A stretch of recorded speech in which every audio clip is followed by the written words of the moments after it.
What up, y'all? Man, did Kendrick just end Drake again?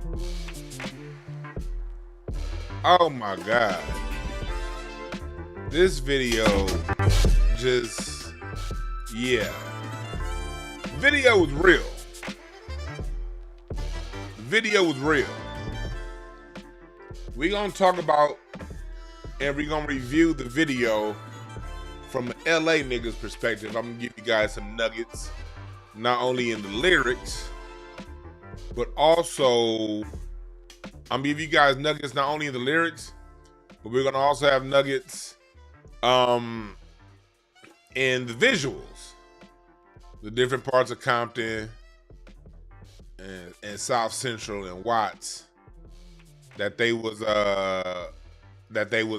rolling to. You dig what I'm saying?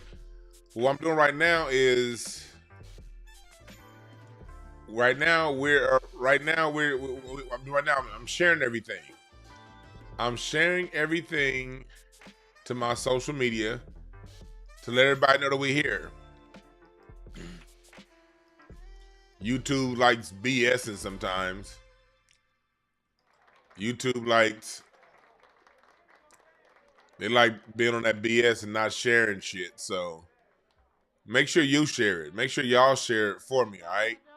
As I do all that. So this is what I'm gonna do. So right now, what I'm gonna do right now, I'm gonna do like I always do at this time in the show.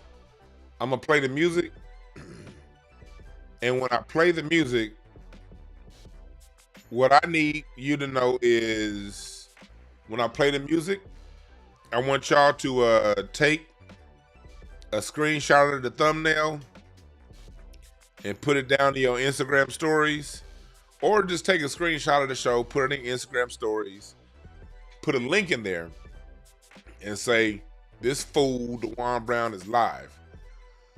And do that on your Twitter also, all right? So we're about to get into it. Let me hit the music. Let me cue the music, and then we'll be back in 1 minute, all right?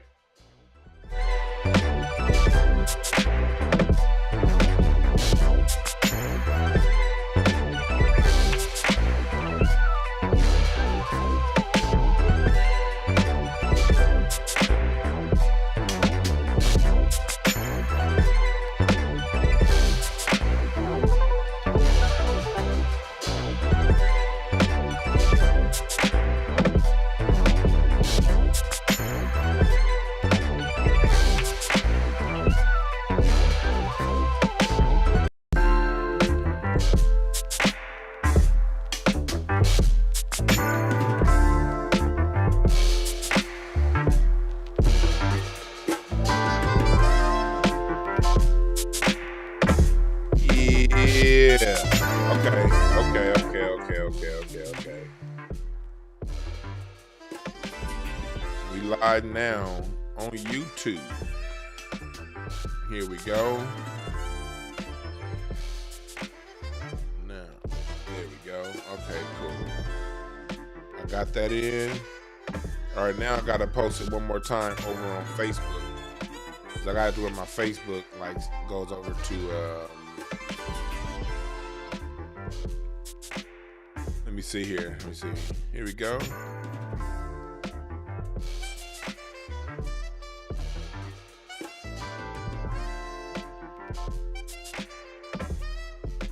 There we go. All right, cool. I shared everything in my social medias. Hopefully you did too. All right, let me go ahead and turn my light on. I keep getting. There you happy? Hold on. I was being told over the weekend that I need to turn my light on. There we go. All right, cool. We here. So for those, so let's set it up. What we're gonna talk about first is we're gonna talk about we're gonna start off and we're going to review what the They Not Like Us video. Give y'all some Easter eggs, some nuggets. We're gonna talk about that. And then what we're gonna do is we're gonna transition into talking about people like Ryan Garcia. Because you know why? Ryan Garcia, you're not like us. He's somebody who cheated to beat Devin Haney, got outed and called out for cheating. And now that he's been outed for cheating, he's been a complete fucking weirdo. And he's weirding out right now. And he's weirding out right in front of us. Man, turn these fucking lights on. I hate lights in the day. I do. I hate lights in the day. Maybe if I open my curtains more, y'all can see me better. But I hate lights in the day. I'm sorry. I like God's light. As a matter of fact, I think that's what I'm going to do. Hold on.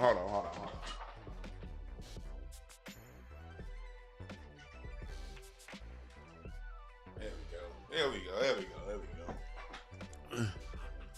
Is that better light? Because I'm not turning these fucking lights on. I got a whole studio set up. Oh, they way over there. I got lights all over this goddamn place, but y'all come to me for information, not to see me. Y'all know how I look. Anyway, so we gonna start off breaking down the Kendrick Lamar video, and then we gonna break down why people like Ryan Garcia ain't us.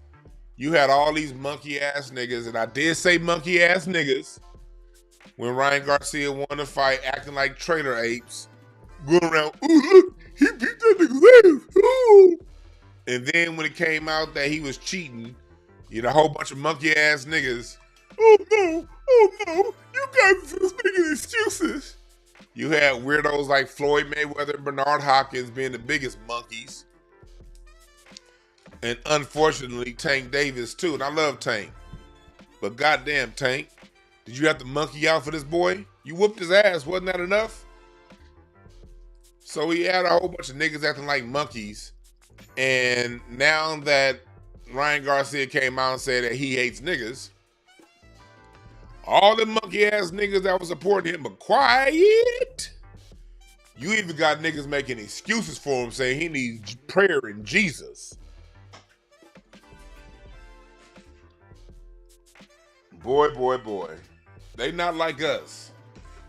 And then we gonna round it all out. But let's first start out talking about this Kendrick Lamar video. All right, let me put it up on my YouTube.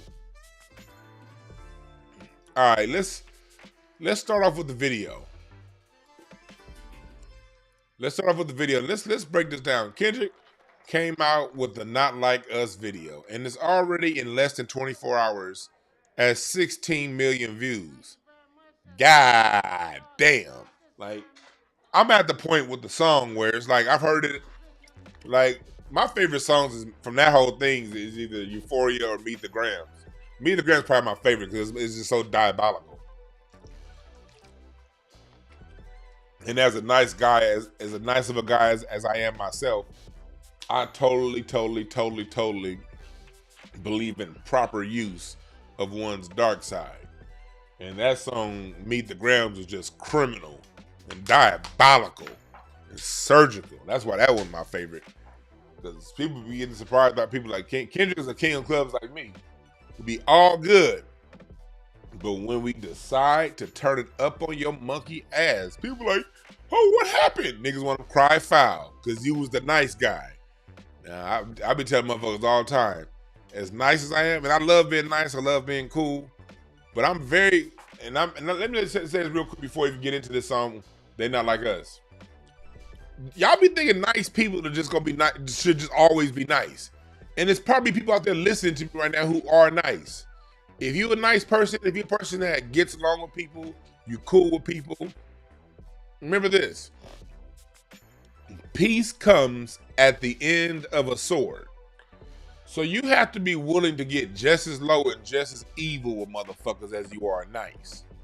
Stop all that shit where people be like, you don't have to always. Now, take the high road most of the times. Yeah, take the high road most of the times. But when somebody's coming directly at you in public, it's okay to be evil is what I'm trying to tell y'all. They be trying to tell people, oh, no, you should just always know. You shouldn't know. People have to know not to fuck with you. All right? People have to know not to fuck with you. And that goes double for nice people. That goes double for nice people. Because these sorry, evil motherfuckers is always trying it with nice people. Thinking that they're going to get over on something with nice people. You know, because I'm more popular. And that's what this whole Kendrick Drake beef thing is about. The popular guy versus the real guy. The fake fame versus the real fame. The person that's chasing waterfalls and the person that's standing in realness. So yeah, Kendrick in this video is diabolical, all right? Just like the lyrics of the song. With all the different innuendos he's getting in that. So again, nice people. Don't ever feel that you always got to be the victim to everybody. Fuck that. Just because somebody's more popular, just because what you saying isn't as popular and the masses don't jive how you get down, don't mean you got to take shit from anybody, all right? All right. Why I think I'm peaceful. I be having a good time. That's because when people come for me, I got a whole different level of low that I go, and I am totally cool with going there. As a matter of fact, I'm gonna laugh at that shit too.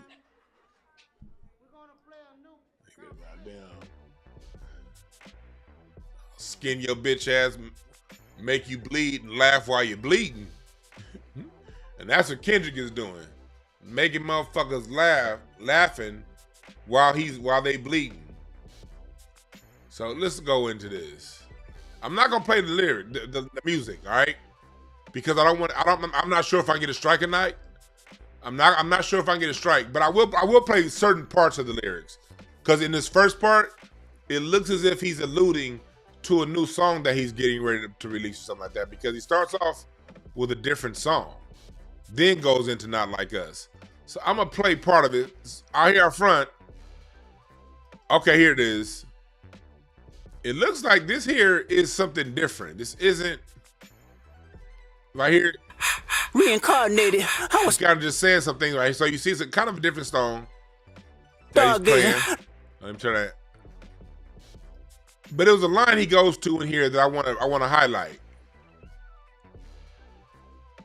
Right here. Right here. I'm gonna play this one little part. Hopefully they'll strike me. woke up looking for the broccoli. Hot key. Keep a horn on me. That could my seat. Keep a horn on me, that Kamasi. What he was referring to in that opening line where he says in this part right there, maybe if life goes on, honey. Maybe if I speed it up. Why don't I do that? My babies. Woke up looking for the broccoli. Hot key. Keep a horn on me. That Kamasi. He's referencing Kamasi, who just dropped a dope ass album back in May. When he said keep a horn on me like Kamasi, he's referencing Kamasi Washington, another person out of LA that he collaborated with on the album To Pimp a Butterfly. Someone he met through Terrace Martin on the streets of LA. Matter of fact, Kamasi just dropped a new album. I love this album too. As a matter of fact, my next Incense and Ashtrays, I'm doing modern music, and this album is going to be highly featured on that next Incense and Ashtrays. So he's talking about Kamasi. Kamasi is somebody who, when it comes to the West Coast, not only are we doing the thing in hip-hop, but one thing a lot of you niggas around the rest of the country don't understand. Unfortunately, not enough black people understand this. People of other races tend to understand this more than we do. And that's not on the West Coast, that black people have officially taken over jazz again. Officially. That's not this is the biggest name in jazz, and it's been the biggest name in jazz for about 8 years now. Along with Terrace Martin, Ryan Porter, cats like Thundercat, Robert Glasper, that whole circuit, um, that whole circuit is let me see. Let me see here. Oh no. Let me see. One second. It just. Let me see. There we go. There we go. So anyway, so that's what he's talking about. So we already on some West Coast shit. We already on some, because right now the jazz scene, a lot of your music is coming from these jazz musicians, you know, and we as black people, we've really recaptured our genre, our classical music with cats like this.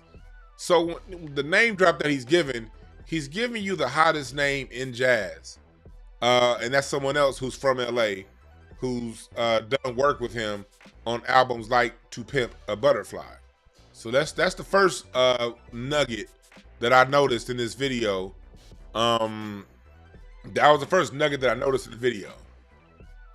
I do see he's in that hall, and that looks to me like what Drake video is that? By me. It was one of the Drake videos. He was in a hall like this. I just can't think of the name of that video. So right here, so he knocks on the door, and this is where he says, "What's the password?" Right here, he has some of the same people who were in his live concert. This is Tommy the Clown. Again, the whole Tommy the Clown thing is, this is for those of us here in LA.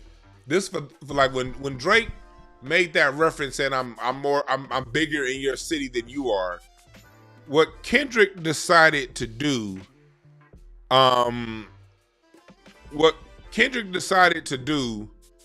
is go straight up West Coast with it.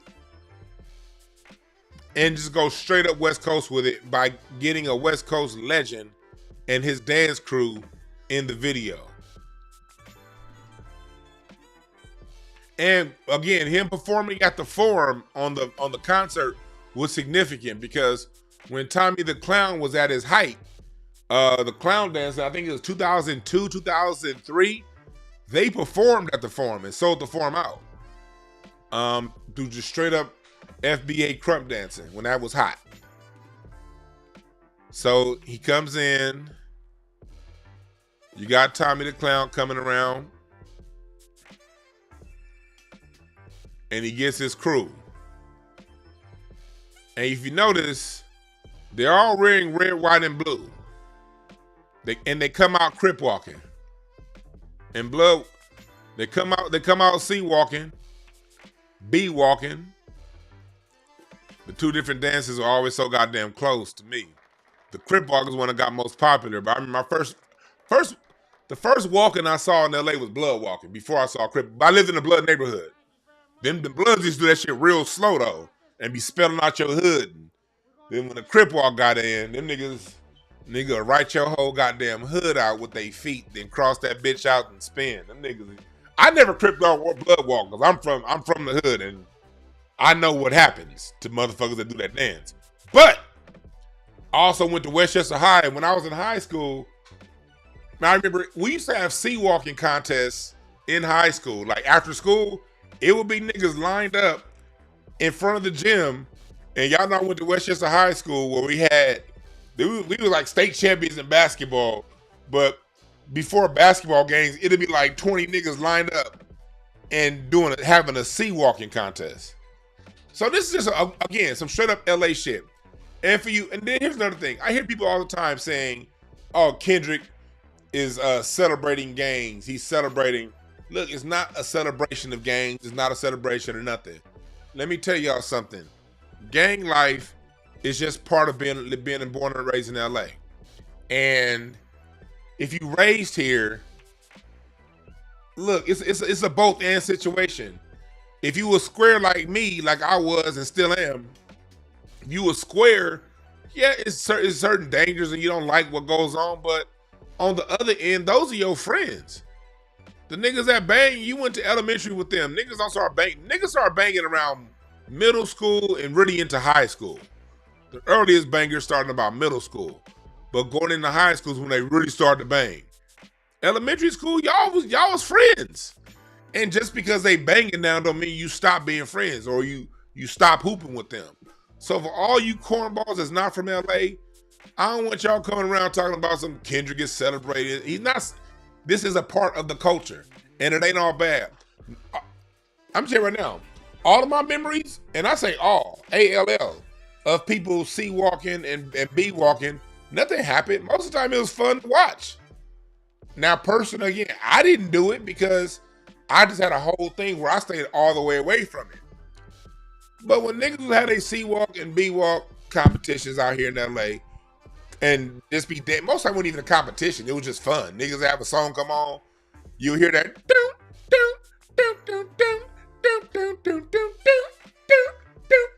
when that shit come on, niggas just gonna get up and here it go. And it's just cats having a good time. So if you're from here, this represents sea walking, this represents having a good time. That's what this represents. Red, white, and blue, the United States of America's colors. And he released this on the 4th of July. Remember that. It was released on the 4th of July. The concert was on Juneteenth. He's on some American shit because Drake is Canadian. So Kendrick is not only on some Black American shit, he's on some United States of American shit right here. Nigga, us in Canada, we different. Y'all ain't like us.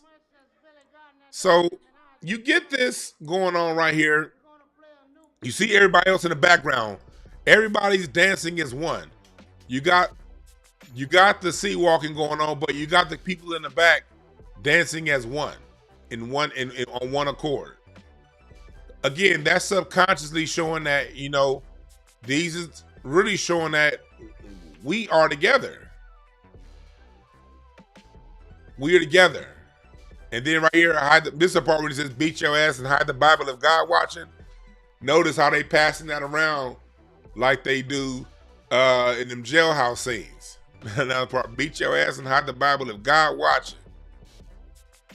And right here, this is a reference to another one of Drake's videos where he was dressed like this, and he's come stalking up as if he's Drake. I can't see. I didn't take no notes. I didn't take it. Drake's music annoys me, but I do pay attention to it so I can at least know what's going on. But it's hard. I be having a hard time remembering the names of songs and videos. I just pay attention so I know what's going on with y'all and I can talk to y'all. But Drake bores me. He doesn't interest me, so I don't remember the fucking name of this video. My bad. I should have wrote it down, but I'm really bad at taking notes. I just usually just come in and go off the top of my head with y'all. I should have taken notes. But it's showing that. What's up, Tori and Ray? So, yeah, Chuby, if you're from LA, you got a lot of Crip and Blood friends. It just is. Like, that's just ingrained in the lifestyle. And every hood only got 2 or 3 killers. The rest of them niggas ain't killers. The rest of them niggas just hustling, doing other shit. You know what I mean? Doing what they gotta do. Some people's family situations what drove them into banging. They not all bad. They're not all bad. So we have this. So you have the Drake coming up. You see him coming up in that stalking, pressing manner right here. And let me see here. What's the name of that? What's the name? I'm trying to think the name of that video. Oh yeah, that's what it was. That's the part it was. It was that part in the it was in the Family Matters video. Because I was about to say that other diss song that he did, but it was the part he's dressed like Drake in the Family Matters video, and I'm gonna show you right here. Let's see if I can find here the Family Matters video.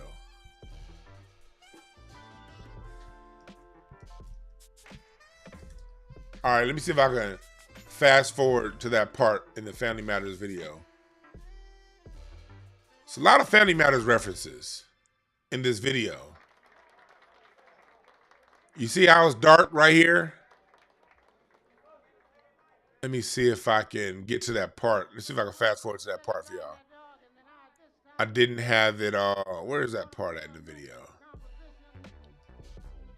You see here in Family Matters? Where's that part? Where's that part? Where's that part? I already saw the video one time. I only saw the Family Matters video one time, but when I saw him looking like, I said, that's like a Family Matters. I just saw, I was like, that's like in that Drake video. Where is it? Where's that part? Did I get past it? Oh, this is the part where Drake is talking to that. This is the part, this is the guy here. This is the part of Family Matters where he's talking to that's that the leader of the Hell's Angels right there. That right there, that's Drake. I'm surprised Kendrick didn't pick up on that one right there. Him talking to the leader of the Hell's Angels. But where's that part? Right here.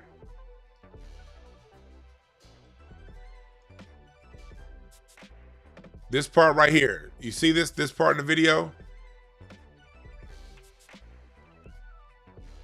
This is the part that Kendrick is referring to, is sort of referring to in this part. You see?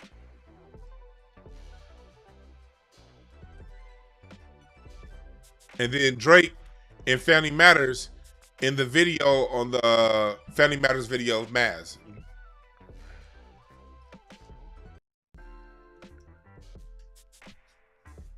Let's see if the image can pop up. Where is the video, man? No, where was it? Where did I see them? Here. This part. Remember when Drake was when Drake was trolling? He had that mask on. This is when Drake was trolling on IG. He had that mask on. And so those are the different things he's referencing. Drake in the mask and Drake on this part of the Family Matters video. And as you see in this part, you see, go back to it. You see Drake coming up and then boom. That's signifying Drake trying to walk up on him and then him knocking his bitch ass back.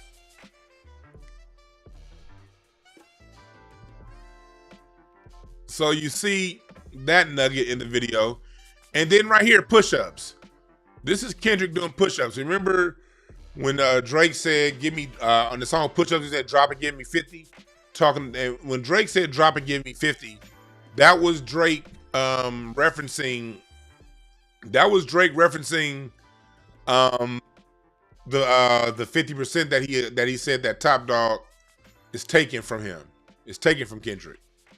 And then the 50 also, remember that IG video Drake had put up, Kendrick got put up with him playing Confunction in the background and doing push-ups. So he's doing that. He's doing push-ups. And he's just, okay, mocking Drake for the whole push-ups thing.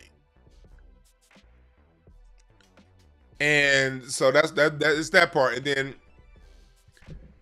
And so then right here, this part here, the OVO logo is an owl. This is the OVO logo. It's an owl. Y'all see this? This is the OVO logo. It's an owl. A Roland Martin. Ooh, ooh, ooh, ooh, ooh. Owls are predatory birds that take other people's shit. Owls are birds that when they see other animals eating some shit, here they come in and snatch their shit. Just like Drake. He comes in, he has good eyes. His team has very good vision of what's next. And when they get their eyes spotted on some prey, they come in and snatch that shit. So it's very fitting that Drake has an owl as his logo. Logos mean something, y'all. Always pay attention to logos. They mean something. And when you see a logo, look at the essence of what that logo is. Because even if consciously somebody isn't thinking these things, their subconscious, which is 90% of brain activity, is choosing these logos for a reason. Your subconscious, you may consciously be like, I like the sound of an owl. I listen to Roland Martin, so let me make that my logo. That's what you might say. But your subconscious is like, nah, nigga, you behave like the owl. You're a predator.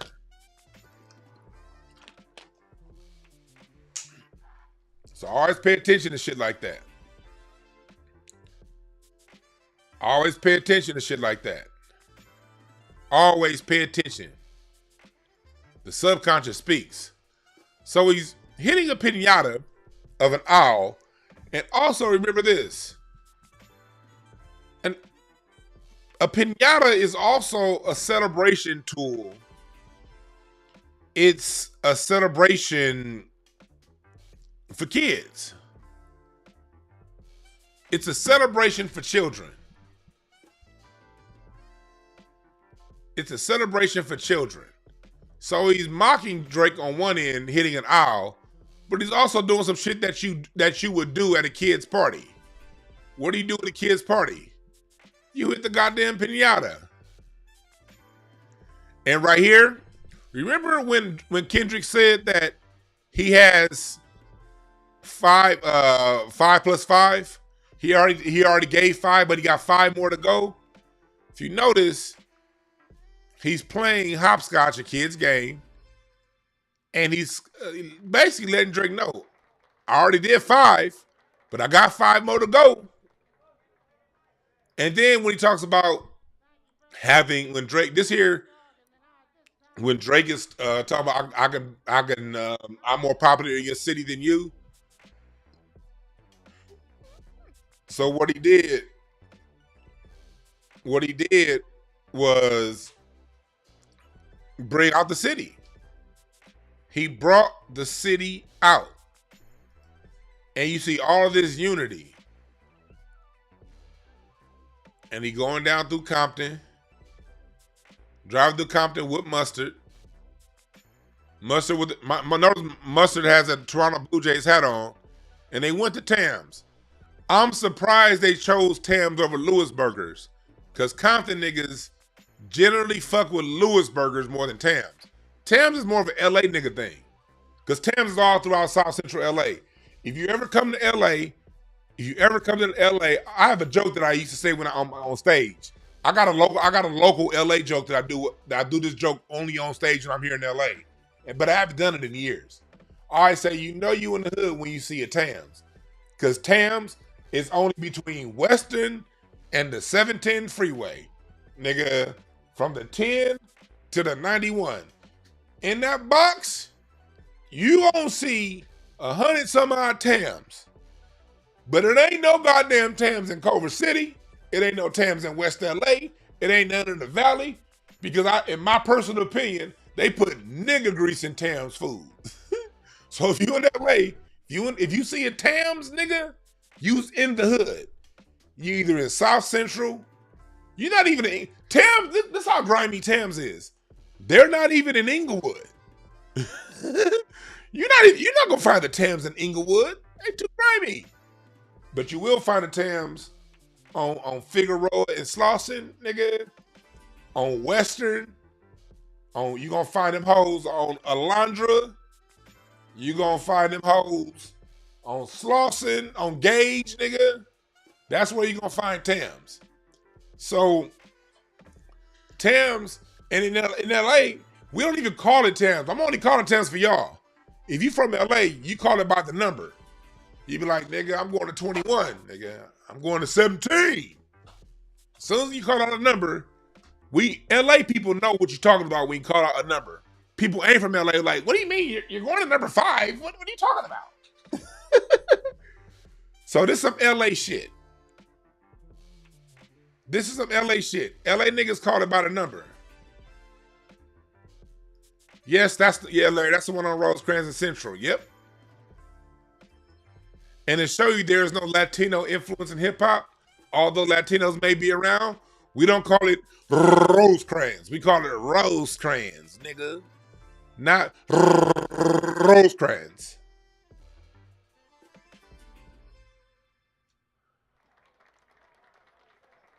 Nigga, Tams. Yeah, Tams is where Suge Knight got caught up. Yes, it is. When he ran over old boy. So this is some straight up LA shit. South Central shit. Tams. That's why he's there. And basically all the Tams look like this. Couple places to sit. But you really don't sit in Tams. You order your shit and go back home. You never sit in Tams if you come to LA. Tams is some shit that matter of fact, if you at Tams, you call that shit in. You call in Tams and go and pick it up. This part right here is insignificant because if you're in Compton, in LA, I don't know the name of this bike crew, but this is another part of LA culture right here. This is something you gotta be from LA. I do not know the name of these brothers, but in LA, Gardena, Inglewood, Compton, South Central, Watts, you be having different crews of cats on these bikes. And they be going through South Central. On Sundays, sometimes I'll be hearing, y'all, those of you who listen to me for a long time, chat room, where are my old school people in my chat that's been with me since 2020, 2021? How many times have I been here on this very mic and I said I gotta turn the sound down? Remember I had to mute the mic a few times and turn the music up because there was too many motorcycles out front? Chat room, my people that's been with me since 2021. How many times, press number 1 if you remember that in the chat room. How many, me having to shut my mic down because it was too many goddamn motorcycles and loud noises. And the shit, it'll go for like 2, 3, 4 minutes. That's because it will be hundreds sometimes of young folks on one, you got the Harley riders. Them Harley riders will be going, them the old niggas on the Harleys. Oh yeah, Rob McCoy, yeah, you been around. You've been around, you know. Forever Joe, you've heard me say that where I've had to be like, I've literally had to mute my mic and let the noise go by. That's because it'll be these niggas right here going down the street. That's why. Rafi, y'all remember when I used to be on my porch and y'all be like, oh shit, there go that noise, there go that background noise. It will literally be these cats right here. Literally. That's how LA this video is. Okay? That's how people, if you new around here, listen to my day ones in the chat. How many times I've had to mute my mic, especially when I used to sit on my porch and talk, because these niggas right here. So for Kendrick to have them in there, that's part of LA culture. You always have the cats with the dirt bikes. That's because, especially like when the 105 freeway was being built before, it's these dirt paths.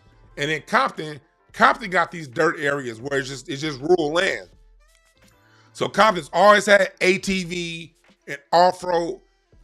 Compton South Central's always had off-road activities and horse riding. Let me say that again. Compton South, when it comes to the horse riding, especially Compton.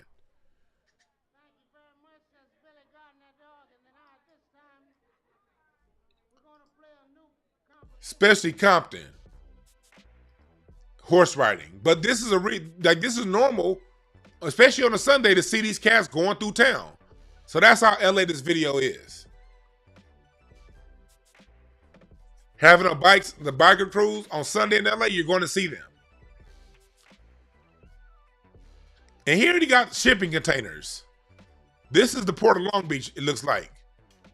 You got the port of Long Beach. Let me show y'all something. How these shipping containers represent that.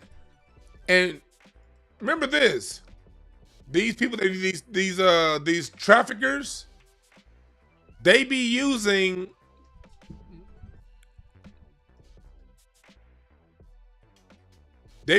what? Cargo shipping containers. If you're talking about when they're trafficking these girls, that happens in shipping containers. So I think that was a subconscious thing. And let me show y'all how close the Port of Long Beach is to Compton. This is the Port of Long Beach.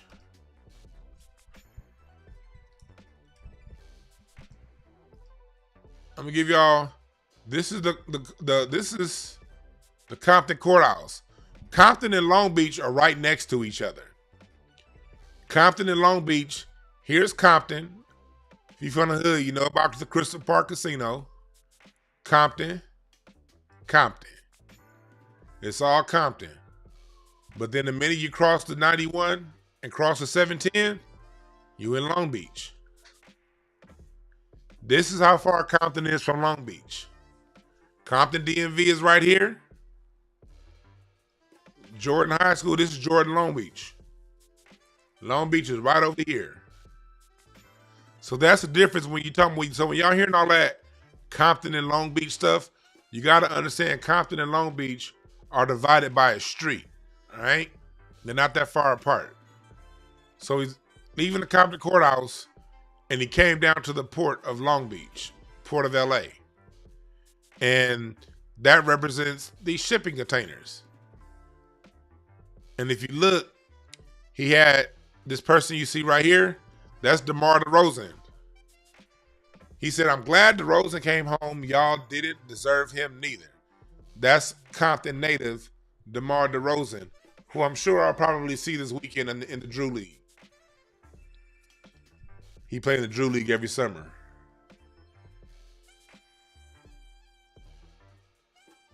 So it's a lot of innuendo or a lot of things in this video that he's going through. And if you notice, those are the cooled air containers. Message. In my opinion, I don't know, because I don't know Kendrick. We didn't talk. In my opinion, he's referencing those shipping containers. And also, you know who this is that's dancing? That's Dave Free. Dave Free is a person that Kendrick, that Drake accused of sleeping with Kendrick's girlfriend and having a side baby by. The video was not only directed by Dave Free, he's in the video.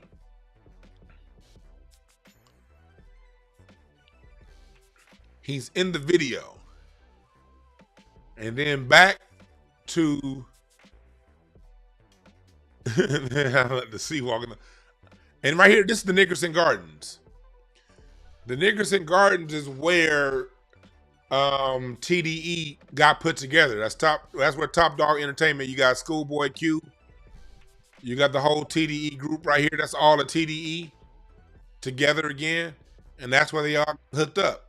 They hooked up at the Nickerson Gardens. Let me go back to my map. We call those the Knicks. And Terrace Martin, the jazz musician that actually made Kendrick's first beat that got him a demo, he talked about on the interview he did with Robert Glasper a couple weeks ago. He talked about meeting up with Kendrick in the Imperial Courts, and that's where Top Dog Entertainment was. These are Imperial Courts. I'm not Imperial. Nickerson Gardens. Those are Imperial Courts. These are the Nickerson Gardens. If you're in LA, I got rental property around. I'll be over here later on today picking up rent. I got rental property in this area, so I'm always over here. You'll see me driving past these Nickerson Gardens in a couple hours to pick up some rent from one of my buildings. But these is the Knicks, and you see the Knicks. These are the Knicks. Nickerson Gardens. This is Watts. This is MLK Hospital. This is where the Drew League is, where DeMar DeRozan and those guys are gonna be playing basketball tomorrow. That's here, the Drew League, right here on the other side of the Nickerson Gardens, Mona Park. And then as soon as you get down here, when you get to El Segundo, you're in Compton. This is the north side of Compton. So Kendrick was on this is the north side of Compton. So you see, it's not that far from Compton to Watts, where the Nickerson Gardens are. And where they're standing, it's funny, they named the street Success. This is where they're standing right here. In the Knicks, 105 freeway, Nickerson Gardens. So that's where they are right here. You see? Only an LA nigga can break this shit down for you like this. And they're having a party. And y'all, let me tell you another thing. Y'all love talking about how dangerous the hood is. Do you understand that in the last couple years, like I don't know what the stats are now, but I remember back when I worked, back the years when I worked in South Central, there was like only like two murders between the Nickerson Gardens and the Jordan Downs in like a 2 or 3 year period. The Nickerson Gardens and Jordan Downs had gone through about a 2 or 3 year period where there was like no murders in them, none. See, this the hood in L.A. You got Nickerson Gardens right here. You got the Imperial Courts. The Imperial Courts that was the scene where, remember in Training Day where Macy Gray, where she was staying, the Macy Gray character was staying in the Imperial Courts. And then you got the Jordan Downs over here in Watts. Jordan High School. These are the Jordan Downs. Which they knocked a lot of the Jordan Downs down. And when they knocked these down, they found a whole bunch of lead. And this is the Mason-Dixon line. South Central LA, black people cannot cross Alameda because over here in Southgate, this is where the white gangs were. The Snyder Boys, the Spook Hunters. The Spook Hunters was LA's first gang. And the Spook Hunters was a white gang from Southgate. And here's Southgate right here. This is Southgate right here. And now it's all Mexicans. And now it's a whole bunch of Mexican gangs. But back in the 50s, in the 40s, it was a white gang called the Spook Hunters. And when black people started moving into Watts, the Spook Hunters started coming in, crossing Alameda. And then also the term honky. This is where white people will come in and honk their horns looking for black women. And that's how white people got the name honky.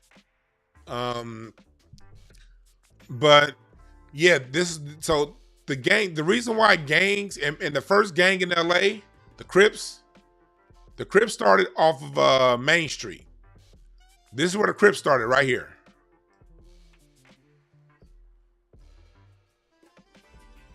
Right here.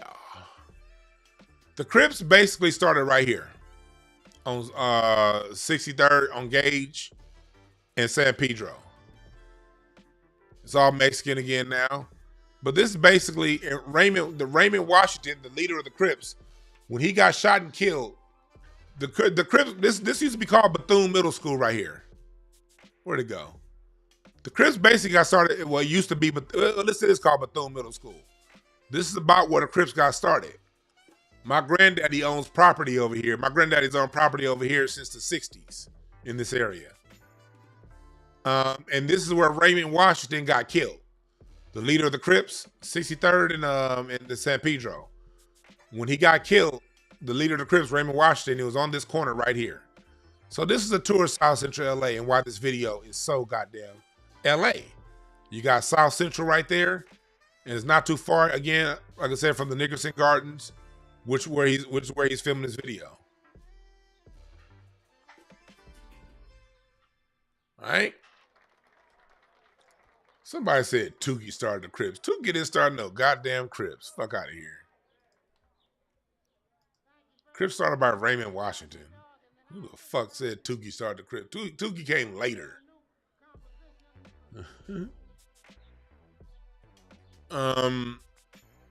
Anyway, so that's where they at right here in the video.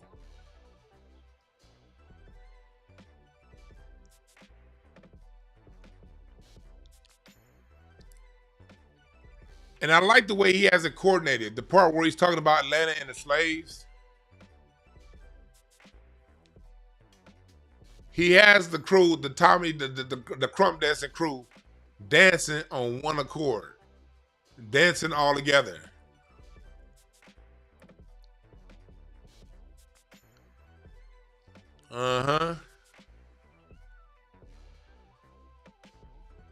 Cultural shit. Cultural shit. And then he gets with the family.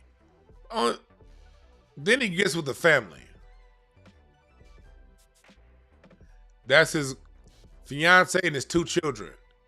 And they are in the living room, sea walking as a family.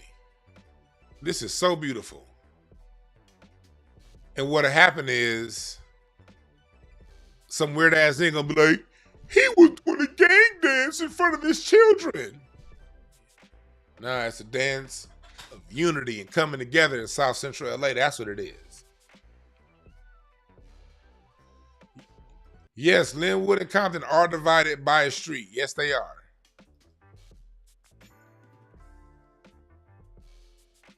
So you see this? What the hell Brandon T. Jackson doing to this? You from Detroit, nigga.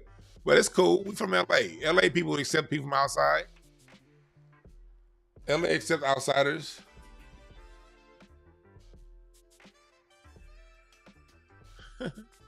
Right here. Right here. What's up, Herc? Appreciate the super chat. Oh yeah, I know all about that. That Bedwoods history. Yep. And you see here at the end, you got Kendrick staring at an owl. Remember, the OVO logo is an owl. He's staring at it, and then he shows his owl is caged in.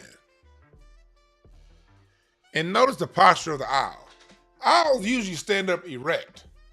Here they were so detailed. Whoever the trainer for the owl is, they had him ducked down in a subservient position. You usually don't see owls in that position. Usually if you see an owl, it looks like this. It stands erect. You see how that logo is standing erect? Usually when you see an owl is standing erect. This is how we're used to seeing these creatures. Erect, alert.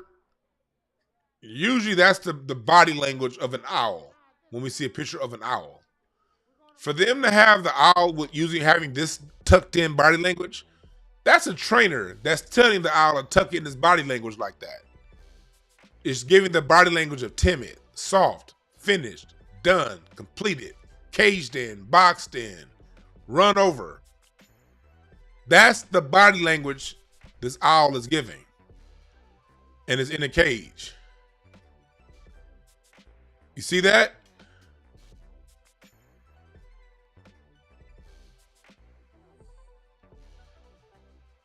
You see how that goes? And then going in and showing more Compton and South Central unity. Families, friends, cousins, kids, nephews, uncles, Crips, Bloods, Pyrus. And you see here, directed by Dave Free and Kendrick Lamar. The person that Drake said, so he's going all the bullshit that Drake tried to drop. Yeah. All that. So Vic Stat, the Bastards of the Party. Yeah, the documentary Bastards of the Party, if you ask me, is the most comprehensive documentary ever on South Central LA, in the hood in South Central LA. So that's my breakdown of the Not Like Us video. Very, very, very, very LA centered. You don't need to be from LA to enjoy the video, because it was a great video. You don't need to be from South Central to enjoy the song. But if you are from LA, and if you are especially from South Central LA, Compton, it's especially beautiful to us, because these aren't images that we see every now and again. These are images that we drive past all the time. Those Nickerson Gardens, I work like Nickerson Gardens. Even though I've never lived in Nickerson Gardens, I've never had no friends in Nickerson Gardens. Matter of fact, no, I have had friends in Nickerson Gardens. I didn't go to their goddamn house. They came to me. But with that being said, I never spent too much significant time in the Nickerson Gardens outside of when I would have clients there. But my whole life, I've driven past the Nickerson Gardens. I still drive past the Nickerson Gardens at least once a week, once every few weeks at least. I don't go no more than a month, more than a few weeks without dipping past the Nickerson Gardens. You know what I mean? Compton, the Compton courthouse. Like sometimes when I go, my old doctor was in Compton, and I had to go past the Compton courthouse to get to my doctor. You know what I mean? Even though I'm not from Compton, my doctor who used to be in Compton, my old doctor. My cousin Stanley lived in Compton off of Landra and Castlegate. Back in the 80s and the 90s when Compton was Compton. Yeah, so I spent a lot of time off in Compton off Castlegate and Alondra, Long Beach Boulevard. You know?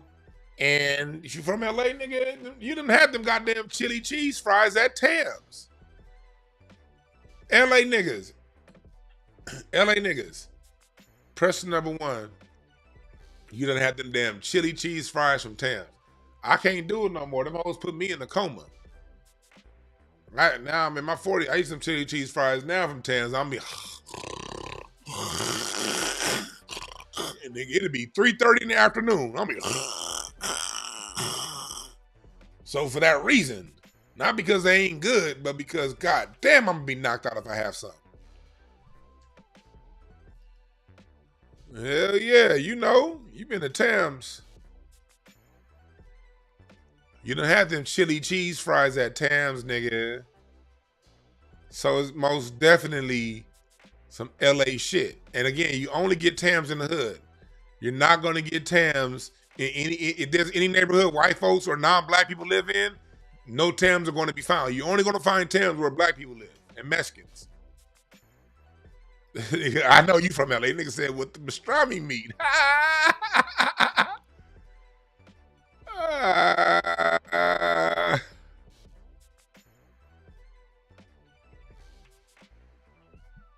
Yeah, he said right, Hassan. That's my man Hassan. That's my partner on my documentary right there, Hassan. He the person, he's the reason why I'm even doing my documentary. He's like, nigga, you need to do that shit. Y'all follow him. This man, now Hassan, he has video of Kendrick pre-Section 80. This dude has interviews with Kendrick and Nipsey. Interviews with Nipsey long before the Marathon Store. Interviews with Kendrick before Section 80. Like 06, 07 Kendrick. This dude got all kind of shit like that just locked away in the archives. This is an LA nigga right here that's talking right here. So you see this man right here talk? You talking the hood news. Let me y'all I'm about to let me show y'all how LA this cat is. Hey, Hassan, I'm about to embarrass you, all right? Don't trip though. Don't trip on me embarrassing. Y'all see his picture? This is who this nigga is. When you go to the Crenshaw, we having an LA time in here right now. Crenshaw and Slauson. Crenshaw and Slauson. You see this U.S. Bank on Crenshaw and Slauson? I'm about to embarrass you, Hassan. Don't trip though. Yeah, motherfucker, show me. Like, why ain't it showing the pictures? Come on. Here we go. If I do a Street View version, come on, Street View. Why am I not getting a Street View? Come on, don't be a punk, Bank. Are you tripping? Why am I not getting a view of the bank?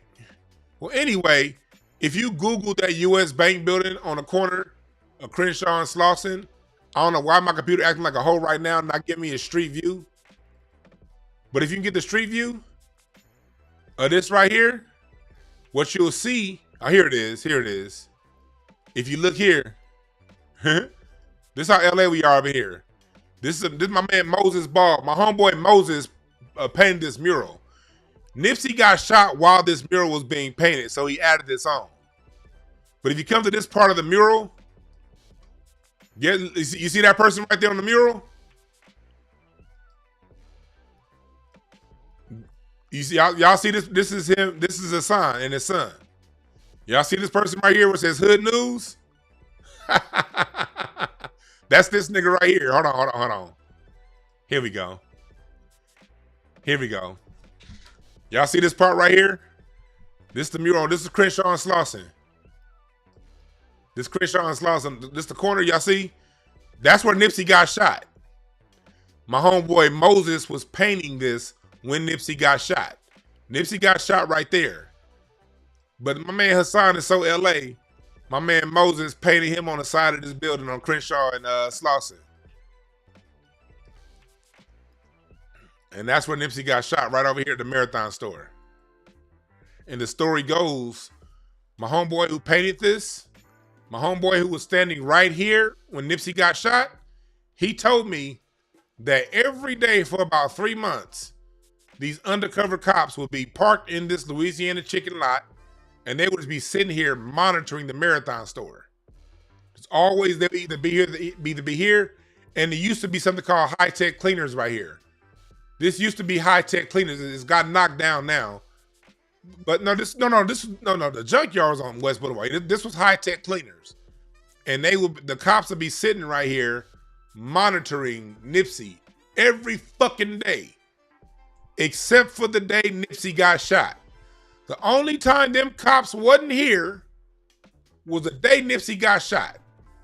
And there go my spot, Woody's. I love Woody's barbecue. That's my shit. That's the best barbecue in LA if you ask me. But them cops that was standing right here every fucking day, according to my homeboy who painted this here mural,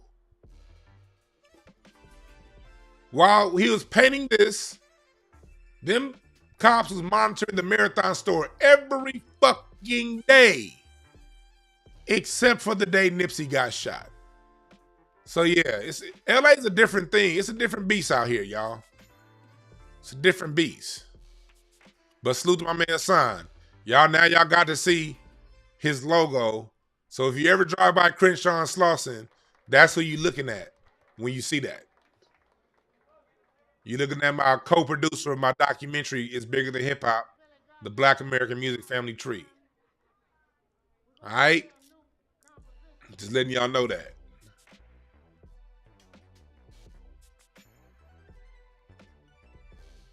You dig?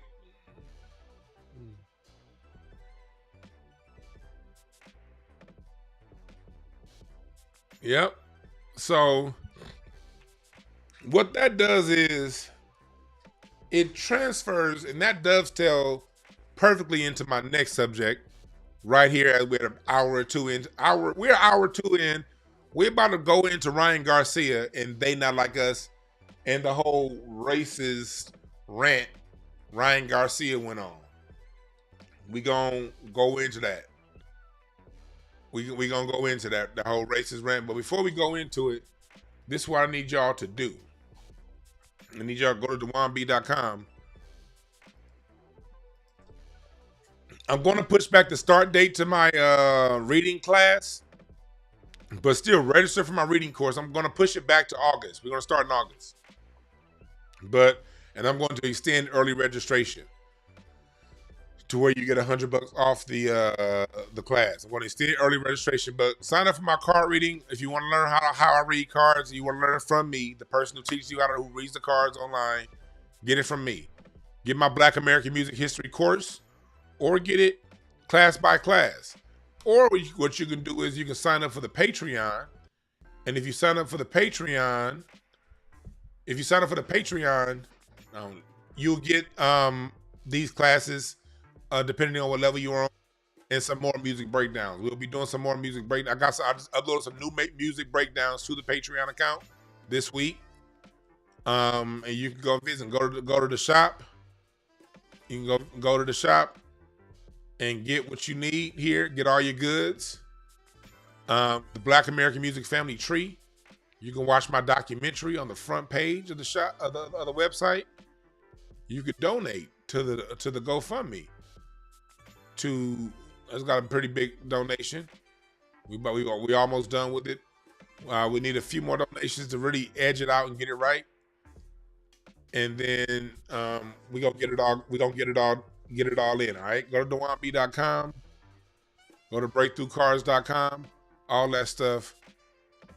If you want to book your readings, all the good stuff for cardology, and go watch yesterday's show when we did the predictions, the yearly forecast for the United States, and we talked some pots. For those of you come into my channel that's new, tell me something. Why are we talking about this? There are more important things to talk about. Well, yesterday I talked about Joe Biden's almost half dead ass in the election, bitch. Go listen to that if you want to listen to some. We talk about everything here at this channel. The profound and the profane. We talk about card reading, talk about sports. We talk about all that stuff. I appreciate the donation, Famously Blacker. The super chat. Great informative show. Keep it going. I appreciate the super chat. I appreciate the super chat. This is what we're going to do. Before we transition into the Ryan Garcia part, y'all know how I'm always talking about old school music, old school videos. Well, from time to time, something I'm going to be doing here is I'm going to be showcasing and featuring artists that are up to date, that is dropping music that's out now, that I personally think is dope as fuck. All right. So this is what I'm going to do. I'm about to play a new music video that just dropped yesterday from this artist, a new artist. She just dropped this video yesterday, 2012. Her name is 2012. And she dropped a dope ass video yesterday with some dope music. And I want y'all to support it. So I got permission to play it, so I'm not gonna get a strike. I'm gonna play this video for you. I want y'all to watch it and vibe out to it. And then we're gonna put the link in the chat and then in the description. I want y'all to please give her channel a follow and support her music, because I think she makes very dope music from her soul. This is 2012. And then we're gonna get into, and then after this, we're gonna get into the whole Ryan Garcia side of the game. You dig? So, but let's just watch this video from 2012.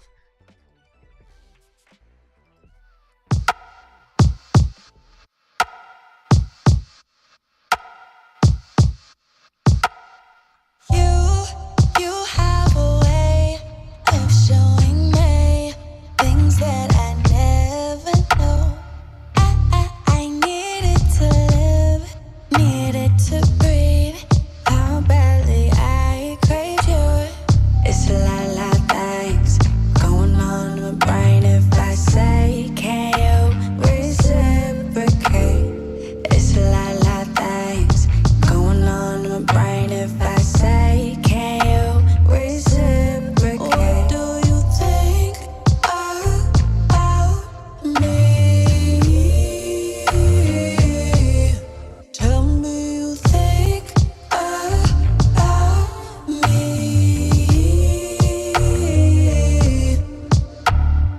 What is it you need from me? Is it me you see before you wake up or go to sleep?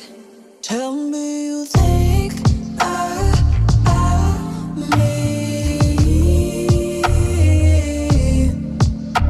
Oh, you got me on a tightrope. I feel like you feel like me. Can you check the mic door? But you feel like I feel, then let me know. Let me know. Let me know. Let me know. It's a lot of things going on in my brain. If I say, can you reciprocate? It's a lot of things going on in my brain. If I say, can you reciprocate? What do you think about me? Tell me you think about me.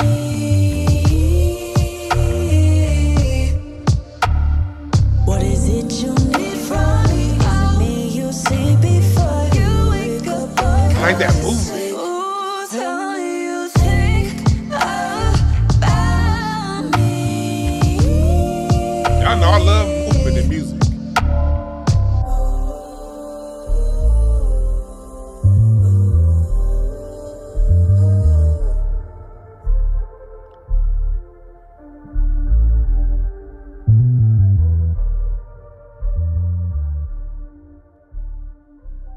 There we go. That's from 2012. I need y'all to support her channel, support her music, because I think that she's doing it right. Like, it's not, for me, in my point of view, it's not good enough to just talk about the old music. I like talking about the good old music, and I always do. But my ultimate goal is to bring us back to the artists who are doing it right now, because good music hasn't gone anywhere. You still have, that's love music. You You still have artists writing love music. You still have artists writing music that feeds your soul. We just need to highlight it and pay attention to it. Because the mainstream is always gonna give us bullshit. We can guarantee on goddamn T. They gonna once they done with sexy. We thought Nicki Minaj was the end of sluts. Then they came with goddamn Glorilla. Then they came with the goddamn Sexy Red and the Cardi B. And they're gonna keep throwing bullshit at us. We can expect that from them. The only way to counteract that is to deal with the artists that are doing it right now and to promote them and to show that, hey, we still have great artists out there doing great music. So that's part of what I'm trying to get, what we getting done. Her name is 2012, and you spell that the way you would spell, is it 20? And then you spell the rest of it out in Roman numerals. You spell the rest out in Roman numerals. Matter of fact, I'm going to put it up. I'm going to put the...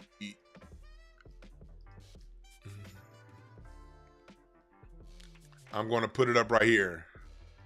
You spell it like this. 20x. Let me see. I'm sorry. Did I say 20? Yeah, 201. Then 1 2. You spell it like that. All right. Oh shit. Let me see here. Where did it go? There we go. You spell it like that. You see what I have here? No, you don't see what I have here because I need a background. There we go. That's how you spell it. All right. So let's get into it now. This whole situation with Ryan Garcia. Oh my God. Well, Ryan Garcia. Oh. This dude here. I've been telling y'all about Ryan Garcia for a long time now. Ryan Garcia went full white supremacist yesterday in Twitter Spaces. For those of you who don't know, Ryan Garcia is a boxer that cheated to beat Devin Haney. His win has since gotten revoked by the WBC and by boxing and ruled a no contest. So Devin Haney is back to being a perfect fighter, and Ryan Garcia has that win taken off of his record. So that's what we have going on here. And so since then, Ryan Garcia has been going on loud rants. We've been knowing that he's a racist, but now it's come all the way out of it.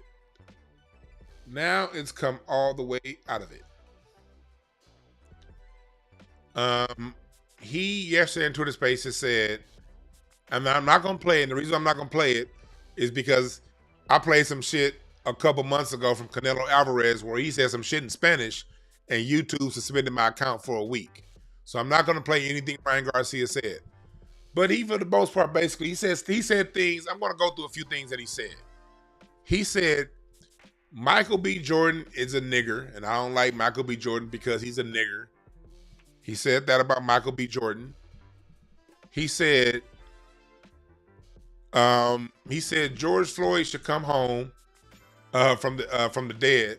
He said George Floyd should come back from the dead so I can kill him again, or so he can be killed again. He said, I am the KKK. He said, fuck niggers, N-E-N-I-G-G-E-R. Then he went in and talking about black on black crime. He didn't mention no Mexican on Mexican crime. I mean, we look all throughout LA. He's from LA just like me. The LA Times is full of nothing but Mexican on Mexican crime, but he didn't bring that up. Y'all notice how they always got to be in our shit? They always got to be in our shit. They always have to be in our shit. And he's talking about black on black crime. He's talking about black people, not mentioning his own people. And then today, he went so far as, this is Ryan Garcia right here. Then today, Ryan Garcia went so far as to double down and say he doesn't apologize, which I'm cool. I'm glad he did that. Because if you're going to be a racist, motherfucker, stand on it.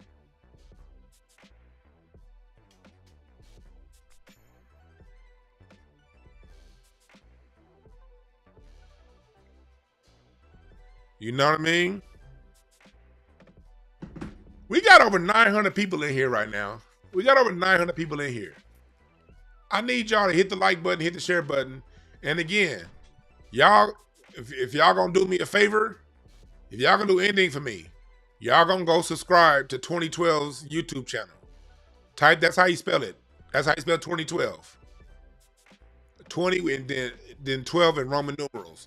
Go subscribe to her channel right now. She's doing music the way it's supposed to be done, all right? So make sure you do that. So Ryan Garcia chooses violence when it comes to us. And yes, he talked about other groups too, but those other groups don't ever defend black people so they can hold their own nuts. I'm here to talk about what he said about black people. I'm here to talk about what he said about us. Because he's using a black American vernacular. He's speaking in a black American tone. He's acting black, sounding black,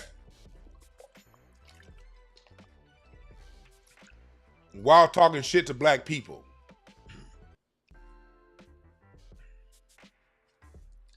Ain't that some shit? Ain't that some shit?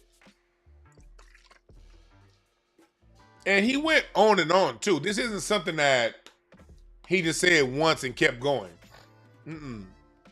He went on and on and on and on about black people. On and on and on and on and on and on. Said, do I know Mark Prince? Yeah, that's my nigga, Mark Prince. Mark Prince has been on the show before. I've interviewed Mark Prince. Matter of fact, it's almost time to interview Mark Prince again. I love that brother right there. Oh, he said he knows me that I'm 100? Of course I'm 100. Always 100. You ain't gonna get I'm the same way in person as I am on this motherfucker. Except in person, I'm a little more quiet. I don't talk as much. I'm more sit back and watch. But if we cool, I'm the same person. Anyway, so yeah, he's talking very reckless about black people. And mind you, in the build-up to the Devin Haney versus Ryan Garcia match, Ryan Garcia's father said that Devin Haney's dad, has hair like a monkey.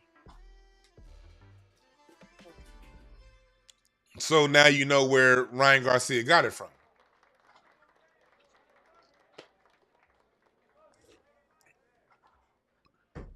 Well, in a move yesterday after this was done and said, Mauricio Suleiman, president of the WBC, suspended Ryan Garcia from all WBC related activities. What took you so long, Suleiman? Shouldn't Ryan Garcia have been suspended after he got caught cheating with the Osterine? He had you guys put on a whole boxing match, a whole thing, and him getting popped for drugs wasn't enough for the WBC to suspend him from all WBC-related activities. I guarantee you, if Devin Haney had won and popped for drugs, he would have been suspended from all WBC activities. They wouldn't have wanted Devin Haney to be the face of that belt. They didn't like, the WBC is a racist ass organization. They hated when Deontay Wilder was the face of the WBC. They do everything they can to coddle Canelo Alvarez. They fucked over David Benavidez and stripped him from the title so he wouldn't have to face Canelo, and then let Canelo do all kind of weird shit with the title. They allowed Ryan Garcia, even after he got popped for cheating They allowed him to still be of the face of the WBC, even though they took his belt and boxing suspended him. He was still doing WBC related activities. Well, this rant was enough for that to get taken away. And me personally, I don't think he should be expelled. I think he should have to come back to boxing, and he should be forced to fight either. First of all, he should be forced to fight Devin Haney again at 140, but a true 140, not no added weight. At true 140, he should have to fight Devin Haney again. And then he should be forced to be lined up. He should, after he fights Devin Haney, he should fight Errol Spence next, because Errol Spence got to get his rhythm back. He got beat up by Terrence Crawford, but he needs a tune-up fight. So he should have to fight Errol Spence next. After he fights Errol Spence, he should fight Jerron Boots Enos, and then Boots Enos is gonna knock his ass around the ring, silly. And then after he fights Boots Enos again, he has to rematch Tank at whatever weight Tank chooses, so Tank can knock his ass out again. And then after that, he has to fight Terrence Crawford, and so Terrence Crawford could whoop his ass. And I think he should have a 5-fight deal, 5 fights in 2 years. Every 3 months, line his ass up to be knocked out again. That's what I think should happen. He should have, he should have 30 months to complete the first thing, a rematch against Haney at 140, a true 140, and he has to make weight or go to jail because he cheated and used that. That could be considered it can honestly, now the way he's talking and him cheating, that can honestly be considered a hate crime against Devin Haney with him cheating and putting the Oscar. But he should be forced to fight Haney again at 140. Then he should be forced to fight Errol Spence, Jerron Boots Enos, Terrence Crawford, and rematch Tank Davis again at whatever weight is comfortable for Tank Davis.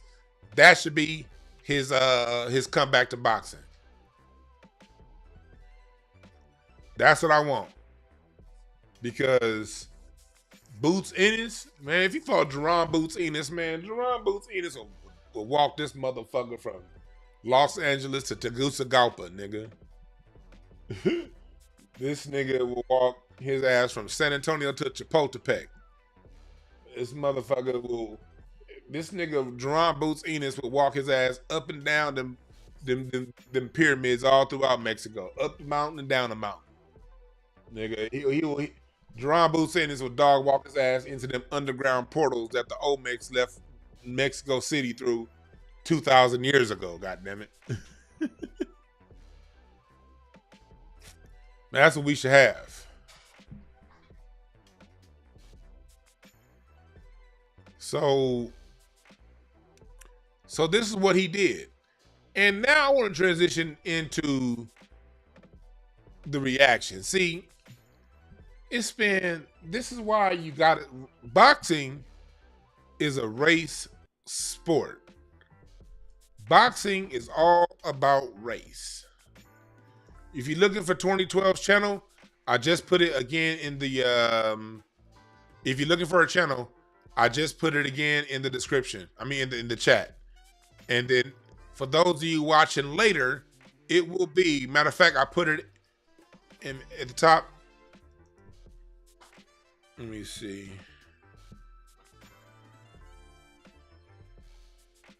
There we go. I just put 2012's channel in the description. In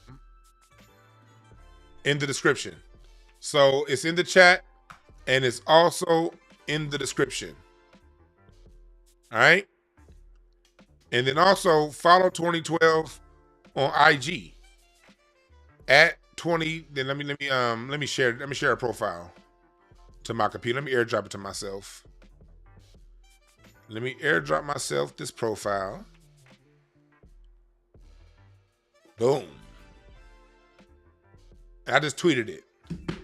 I just tweeted 2012's profile. So what that's gonna make y'all do is that's gonna make y'all follow my Twitter at DejuanB. And you better follow my goddamn Twitter, y'all. It's gonna make y'all follow my Twitter. And then you're going to let me see. Here we go. All right, I just put her IG profile in the chat too. All right. Again, I'm sorry to be jumping around on y'all. Yeah, but y'all know me. I love great music. I love great music, and when I hear great music, and I hear somebody in their 20s doing great music, nigga, we about to all follow and support that movement. We got to show the world that we support our young folks and their music. As much as I love old music, I don't want y'all going around saying, well, it ain't nothing good new. Nah, nigga, it's good new shit every goddamn day. Support the channel. And again, this is a non-paid advertisement. This isn't a paid ad, y'all. No, y'all know, this is not a paid ad. All right? My support in 2012 is not a paid ad. It's just because I saw a dope-ass video and heard some good music. All right? That's my support. I don't take pay for music. I take music for music, not pay for music, all right? Well, I don't mind taking pay in the future, but y'all gonna have to pay me a whole, put like this, the money I'll take pay-wise for music is far more than anybody putting out, that's not signed to goddamn directly with Universal Music Group can't afford to pay me. My price is millions, goddammit. I ain't in the millions, goddammit. All of my goddamn music reviews are pure. Anyway, back to Ryan Garcia, his punk ass. So, back to this old weirdo ass. And so, this is what I want to react to right now. I want to go into the black folks and let's look at how we're reacting. Because what I don't like is this. I don't like the way a lot of these niggas that were supporting Ryan Garcia are now either quiet or tiptoeing around, acting like hoe ass niggas. I don't like the whole shit niggas is doing right now. So what we about to do, I want y'all to, this is what we gonna do. This is what I mean by the whole shit. Y'all ever notice when black people do something, if a black person does something wrong, niggas will be the first ones to openly, overtly, like loudly chastise. And it's always, when it's us, when it's a black person doing something wrong, niggas be ready to fight. Niggas be ready to tear it all down.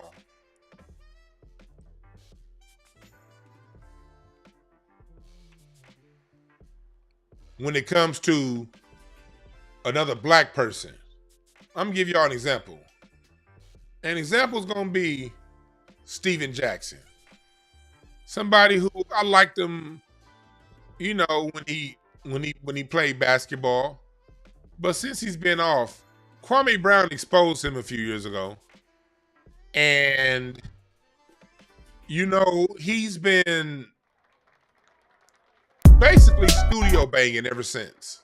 He's always been somewhat of a, what we call studio banger. Somebody that's a studio gangster. Meaning, I'm not saying he ain't tough. I'm not saying he won't fight, because he will fight a nigga. But, you know, Carcino did a good job a few years ago of exposing a lot of the hypocrisy with Steven Jackson. And it is what it is when it comes to him. I'm not here to personally bash him, but I am here to point out the difference in how black folks react to when a black person does something off base versus when a non-black person threatens our race. First off, what I'm gonna do is let me see here. Here we go. Okay, I got the videos queued up. I'm gonna first play Steven Jackson's reaction to Ryan Garcia, and then we're gonna go back. We're gonna do it in reverse order. We're gonna play his reaction to Ryan Garcia, and then play that next to his reaction to David Lucas, the comedian whom we talk about. Mind you, both of these people talk disparagingly about George Floyd, mind you. So watch this right here. This is Steven Jackson's reaction. Hey man, hope y'all having a good day. Check this out. Listen, first you go from taking steroids, then you talking about digging George Floyd up and killing him again. Now you talking about you hate niggas and you want to join the KKK? Look, dog, you need to get some help, bro. Because we don't play by the same rules that you play by in that ring, dog. And I'm just telling you. Just like I told you in the DM when you said some fly shit, I told you to get some help because it's a whole different ball game out here, bro. Anybody that got to bring up the dead is dying inside. You a clout chaser. That's all you are. You looking for attention. You trying to live a life that you didn't grow up in. You're not that, Ryan. Okay? You're a boxer. Stick to that, bro. Keep George Floyd's name out your mouth. If you hate niggas and want to join the KKK like you said on Clubhouse, go ahead. Just don't fuck with us. And don't expect us to fuck with you. People say the realest shit when they drunk. Facts. Hey, man. You're going to bring on the drunk. So that was his reaction. That's how he reacted with Ryan Garcia. Let's see how he reacted with the brother. What up, world? Everybody sending me this shit about this clown, comedian ass nigga. Man, everybody ain't funny, dog. Anytime you got demean dead people, you ain't funny, dog. Find something else. You maybe need to find another job because comedy ain't for you when you got to talk about dead people. Why you ain't tell people your baby mama mad at you? Because you ain't got to pay child support because you breastfeeding the kids. Oh, titty milk, breastfeeding ass, titty milk having ass, big titty, woman titty having ass nigga. Up there looking like a retired lineman and a stud mixed. Clown ass nigga, man. Come on, bro. You know what's funny? How you smell. Oh, fat out of shape ass nigga. Find something else to talk about. See how I'm talking about your fat, bad built ass? Look like a tomato on lean. Oh, fat ass nigga. Fuck you talking about, man. Find something else to joke about, bro. But that's how you know you ain't funny. You gotta talk about dead people. But everybody's sending it to me for a reason, because they clowning your ass. Yes. So you see there, just the body language and disposition. With the black man, Hey, man. he hella aggressive. Look at here. Look at his face. Check this out. Listen. The nigga smiling. First you go from taking steroids. Then you talking about black folks. Somebody sent a threat. Somebody talking about your people. Somebody saying that, mind you, Steven Jackson was the face of George Floyd. They both talked about George Floyd. But look at the difference in body language.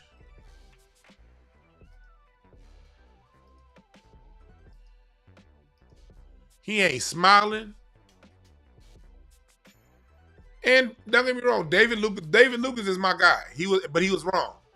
And I talked to David Lucas about this situation. And a bunch of us comics did at the Comedy Store about a month after this whole thing happened. In the comment, and I'm not gonna go into any details, but me, CP, and a few other black comics, we talked to David Lucas and told him how we felt straight up about the whole George Floyd about the whole comedy situation, and David Lucas heard us. And in the last couple months, he switched some things up. You know what I mean? But we came to him direct and stern. But still, I came at David Lucas the same way I would come, anybody else who disrespect our people, but it was with respect. See, thing is this. I don't mind if you're gonna be respectful, be respectful. Oh, that's 12's IG. Follow her IG. I said 2012. Follow 2012's IG. When the other man talks to you, you smiling. And even though you saying some things, your body language is basically, look, I already don't want none. I love everybody. I loves everybody. It's all good. It's okay. I don't want you to say that no more now. Don't say that again. But it's okay. When it's a black man, it's huh.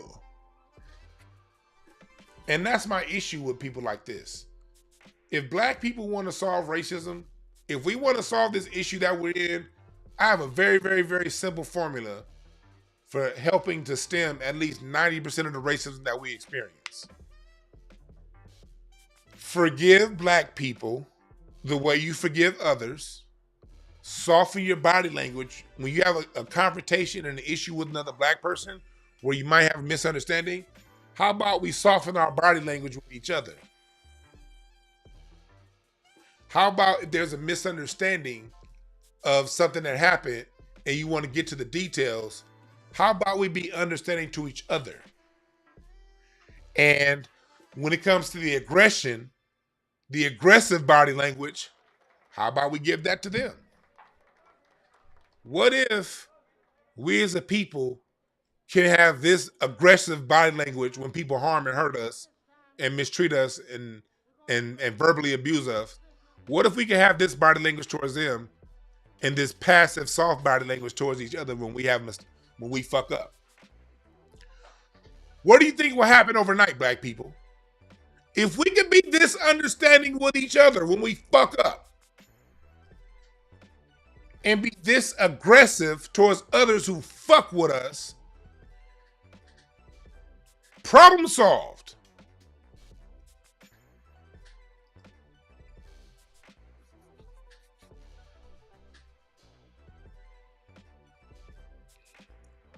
I hear what you're saying, Nick Rick, in the chat room. Nick Rich says when code switching goes wrong. I beg to differ. This is when code switching code goes right. Because this is why I feel what you're saying. I feel what you're saying in the chat. I feel you. But this is why they code switch. This is what code switching is for. Because black people, when it comes to each other, niggas can be hella rude, mean, disrespectful. But you know good and hell well, if you like that with a white man, you stand the chance of your resources being cut off. Or somebody white adjacent. But I feel what you're saying. But I feel what you're saying. Hit the like button, hit the subscribe button, y'all, if you're new to the chat. Make sure you hit the notification bell also. If you're in the chat right now, if you are subscribed and you don't be getting your notifications, what I need you to do is unsubscribe and then resubscribe if you're not getting notifications. If you don't have your notification bell turned on, turn on your notification bell now.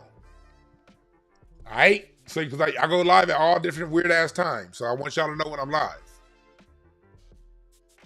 So that's part one of what I want to say about this. These niggas can be hella. Let's go back and watch this. Let's go back and watch this smiling ass response. This nigga, Ryan Garcia said, I wish I could wake George Floyd up from death so I can kill him again. And your first response is to smile? Man, hope y'all having a good day. Check this out. Listen, first you go from taking steroids. Then you talking about digging George Floyd up and killing him again. Now you talking about you hate niggas and you want to join the KKK. Look, dog, you need to get some help, bro. So he needs to get help. That's nothing I've been seeing black folks say. You need to get help. No.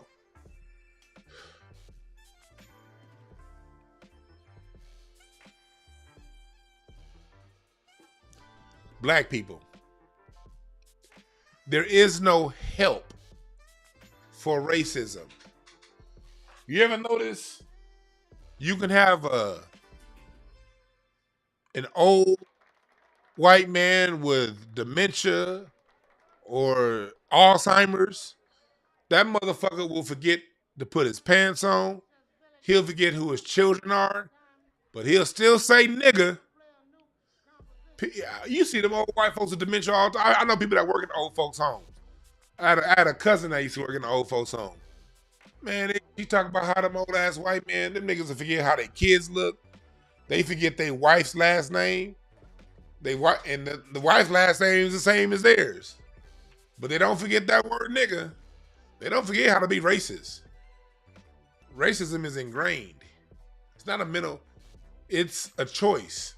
And in a lot of ways, it's put into you and incepted into you through society. But you have the choice of either accepting or rejecting the programming, especially as an adult. Ryan Garcia chose to accept the programming because, yes, like he said on his rant, he talked about black on black crime and he talked about what's wrong with Black America. But at the same time, one of his mentors in boxing is Floyd Mayweather Jr., the greatest boxer of all time, one of the greatest boxers of all time. You're cool with all these black. You ever notice that? These people would be cool with, it'd be black people all around them that they cool with.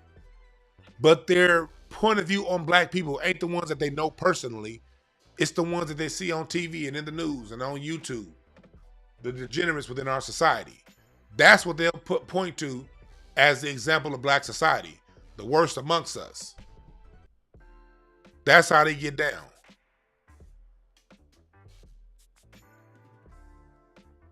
By pointing out the worst amongst us. And then say nothing about the worst amongst them.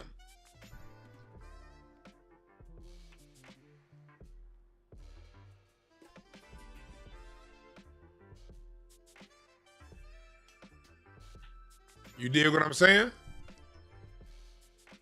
Because we don't play by the same rules that you play by in that ring, dog.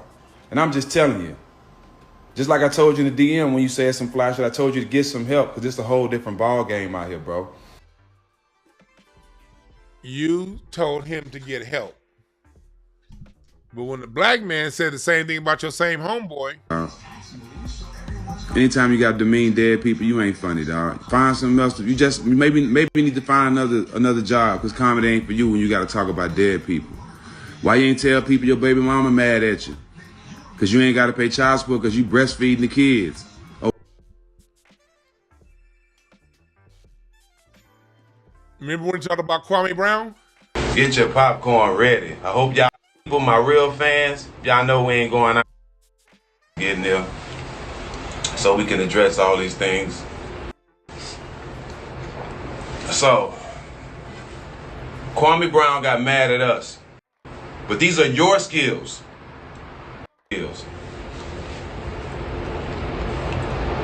Everybody in the world has joked on your basketball skills, bro. But these are your skills. Everybody been joking about that. One thing you can't joke about with me is my basketball. So don't make it personal, bro. You're allowed to have your own opinion. And I wish I knew how much money I spent in the strip club. What? Every day a week, yes, I was in the strip club. One of the biggest dudes on my team. You know what I'm saying? Yeah, I was in the strip club. I'm looking for the other one he had. Where's the one on All the Smoke? Where did it go? They don't have the All the Smoke. It's not coming out. I guess All the Smoke took it down off YouTube. I guess All the Smoke took it off YouTube. I want the episode of All the Smoke. Because basically when he went in on Kwame on All the Smoke, he said Kwame Brown ain't nothing. You ain't nothing. He basically said he's not a human being because he's not a good basketball player. Or good relative to Steven Jackson. But when this dude talks to Ryan Garcia, anybody that got to bring up the dead is dying inside. You a clout chaser. That's all you are. You looking for attention. You trying to live a life that you. Why are black men so afraid to call it what it is? You're a clout chaser. You need help. You're looking for attention. Why, when it comes to race, too many black men are afraid to call a spade a spade? Man, there's nothing. That's what I'm talking about. This is the same Steven Jackson who was on O Block to talk about how tough he is. I don't know if y'all remember that. I don't know if y'all remember this. This dude down in Chicago on O Block trying to prove how tough he is. And one thing about it, if you're a real one, you don't mind checking in. Talking about checking in with the gang life. Tough nigga shit right here. Tough nigga shit. Niggas, I'm tired of these. Look. Hey, chat room, is it me? I'm over here about to get my blood boiling just off top. Is it just me? Am I the only person that has a problem with this? When it's us, it's tough. I'm a mean man. I'm tough. I'm a gangster. Lamar, appreciate the cash app. Appreciate the cash app. Lamar said I'm preaching. That's right. You can, if I'm preaching, you get the cash app too. $ DeJuan Brown is right here. Oh shit, y'all done got 4 cash apps. I've been talking. James, appreciate the cash app. Leslie sent me $40. I appreciate the $40. I appreciate that. And Sydney, appreciate the cash apps, y'all. Appreciate the cash apps. My bad. If y'all still in the chat room, I got this shit done like an hour ago. Y'all, my bad for not shouting y'all out, but appreciate y'all. Back to it. So when it comes to us, it's I'm tough, I'm gangster. I'm checking in. The real ones check in. Listen to this shit. Y'all hear how dumb this shit sounds? In the middle of old block. Where you at? You see the hoop? Where you at? You don't mind checking in. Checking in. What'd you say? And one thing about it, if you're a real one, you don't mind checking in. Check.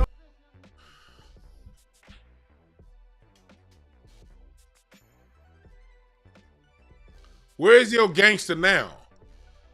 What good is all that gangster when your race is being talked about? He's talking about your race. Where is that gangster now? I challenge black men to this right here. This is what I challenge black men to do. If you're gonna be a tough talking nigga, then be a tough talking nigga with everybody. Or just be cool. What's wrong with just being cool? I'm not saying don't criticize me. Of course, be critical. When people say about mine, be critical. I ain't saying don't be critical. But the tough shit, stop it. I'm tired of this black tough nigga talk. We saw that shit with Rick Ross, the rapper, this past week. All that, I'm the biggest boss that you've seen thus far. Got slapped by a white racist and didn't do shit, but back out the gate. Tough niggas are losing. You tough with only black people niggas are losing right now. What you gonna do, Steven Jackson, Rick Ross? What you gonna do? You gonna get mad and go beat up another black person? Y'all, what you gonna do? Send one of your goons to beat up a black person or confront? You gonna see a video clip of this and start talking shit about my chins? You better not come to me with no jokes, goddamn Steven Jackson. I promise you I'll win that. But either way it goes, what you gonna do if you get a clip of this video of me calling you out about? Yeah, yes, I'm calling you out. Now, on one hand, I thank you for addressing Ryan Garcia because most niggas didn't even do that. So on one hand, everything is y'all take good and the bad with everything. On one hand, I'm thanking Steven Jackson for even saying something because most of these niggas ain't saying shit. Most of these niggas ain't saying shit. So on one hand, he does get partial credit for at least saying something.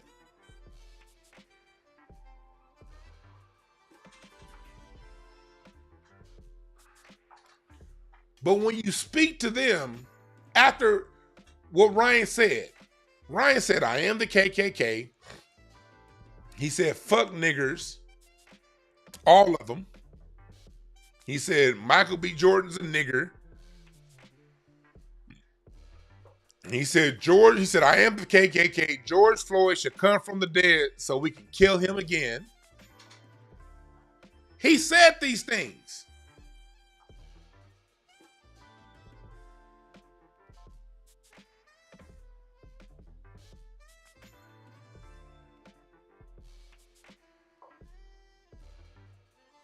But when it comes to us, it ain't no, oh, you didn't say David Lucas need help. Or maybe he's mentally off. Maybe we should support this brother and get him some help because you ain't right. There was none of that soft tone with the black man. But when it comes to them, it's he. I'm tired of this shit. Stop acting tough. Or if you're gonna be tough with everybody. Everybody know that's tough. What was gonna whoop anybody's ass. I told y'all I saw my Uncle Fred. My Uncle Fred once parked a bus to whoop somebody's ass. My Uncle Fred used to beat anybody that crossed him. Man, woman, child, he didn't give a fuck. White, Latino, white, Mexican, black.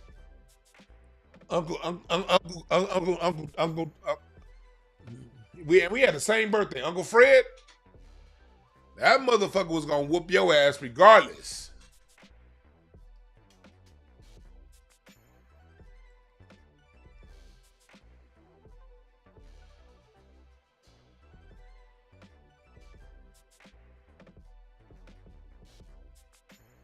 Remember that.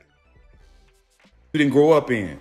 You're not that, Ryan. Okay? You're a boxer. Stick to that, bro. Keep George Floyd's name out your mouth. If you hate niggas and want to join the KKK like you said on Clubhouse, go ahead. Just don't fuck with us. And don't expect us to fuck with you. People say the realest shit when they drunk. Yeah, they do say the real shit when they drunk. Yeah, man, but look. So I want to call him out. I also want to call out Tank Davis, because there's a whole bunch of niggas. Now, Tank Davis, he whooped Ryan Garcia's ass. But after the fight against Devin Haney, and in Tank Davis, you know, I've seen him do a lot of very pro-black things. So I do think that he's down with his people. I don't think Tank Davis is a coon. I won't call him that. But his stance with Ryan Garcia has been definitely coonish, because he aligned with Ryan Garcia after the fight.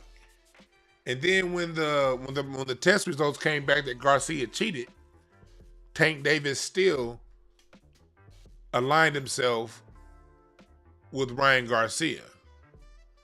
That's why us as black people, it's not racist to align yourself with your people, especially in boxing. Boxing is the most racist. All sports is based in race, but boxing is the most race-based sports out there. Fans align themselves in alignment with race. Race more so than nationality and color. Nationality and country, I should say. Example, when Tyson Fury fought Deontay Wilder, you didn't see Mexicans born in America, Russians born, white people. You didn't see none of them going for Deontay Wilder. It wasn't about USA. You didn't see white folk. They went for Tyson Fury. And Tyson Fury's a gypsy. Gypsies are the niggas of Europe. They're the marginalized group in Europe. But white folks got on code, said, you're not going to be marginalized today. We're going to go for you because you're white. Black people tend to be the only ones in boxing that not enough of us understand. Especially the black boxers.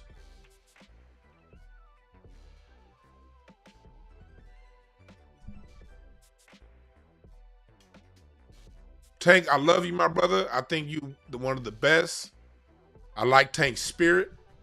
I like his boxing skills.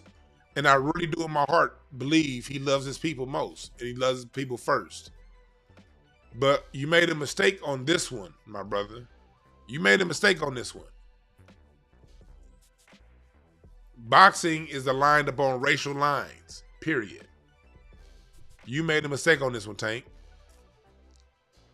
And then you got Floyd. Well, before I even get to Floyd, I'm going to say Floyd for last. I'm going to talk about Bernard Hopkins first. You got Bernard, the former executioner, Hopkins. He's basically on De La Hoya's. He's been Golden Boy's boy, I should say. You would never in a million years think that Bernard Hopkins knocked Oscar De La Hoya out with that liver shot, the way he be tap dancing and prancing for Oscar and Golden Boy and these Mexicans. He was trolling Bill Haney, Devin Haney's dad. He's been mocking them brothers, and he's been standing 10 toes down with Ryan Garcia since the news of his steroids have gotten put out. And this nigga still been down with the bullshit. He's allowed them to say the Garcia camp to say the most borderline racially charged shit that you can think of without saying anything in response. Where you at now, B-Hop?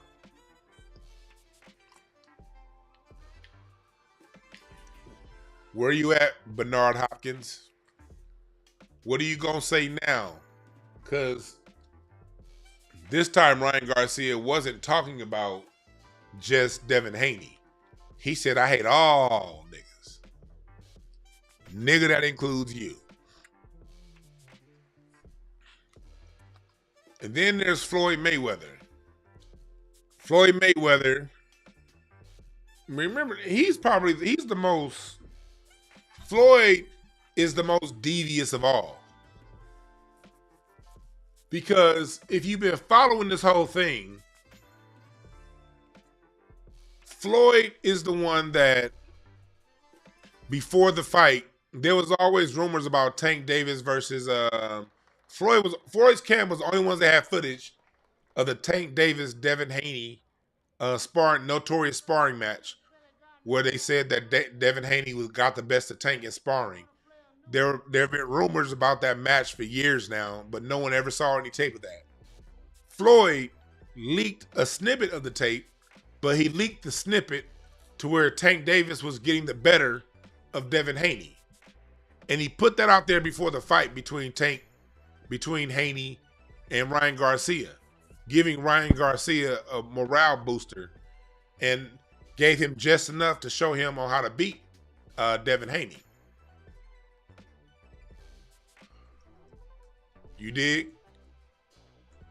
Mm-hmm. And so Ryan Garcia turned around and said, after all of this, Ryan Garcia turned around and said that it was actually Floyd that told him to come in 3 pounds overweight.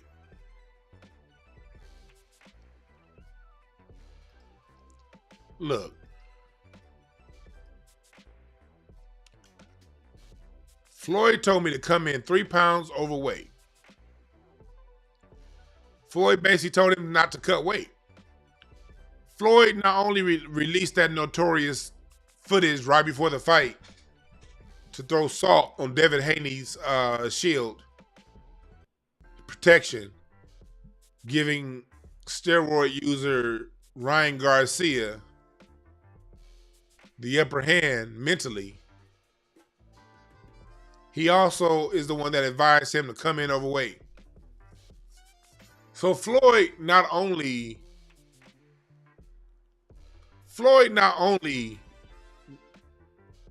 helped Ryan Garcia out, he helped give him the blueprint on how to beat a black person.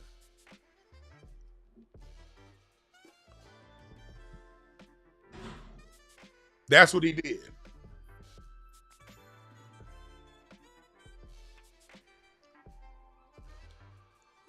So that's Floyd. And then look what Ryan Garcia did today. His first Instagram post since this whole thing. Working hard at Floyd. So he's trying to reconnect himself back to Floyd after his rant.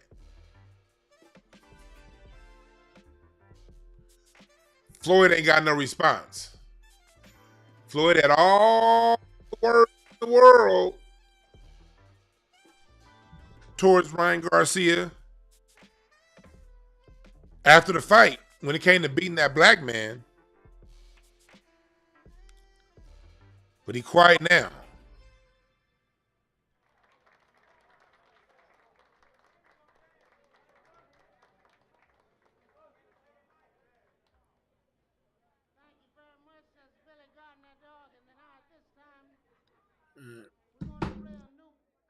Yeah.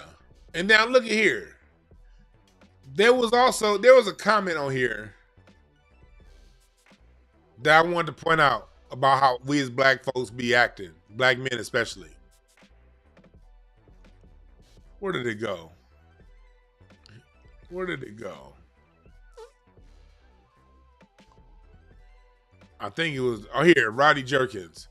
Rodney Jerkins, I love you as a music producer, but this is not what we need. This is not what we need as black men.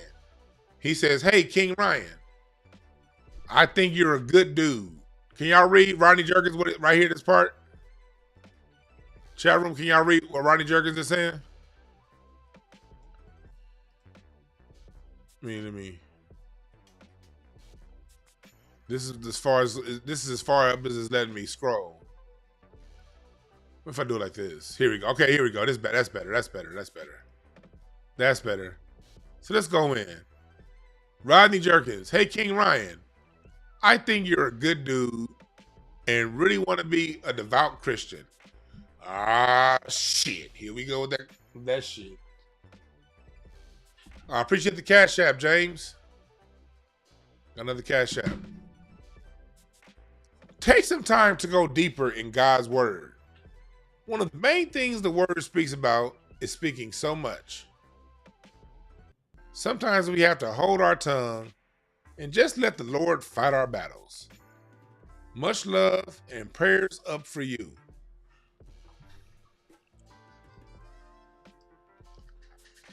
Christian brothers and sisters, I don't want to say anything bad about y'all because I used to be one of y'all.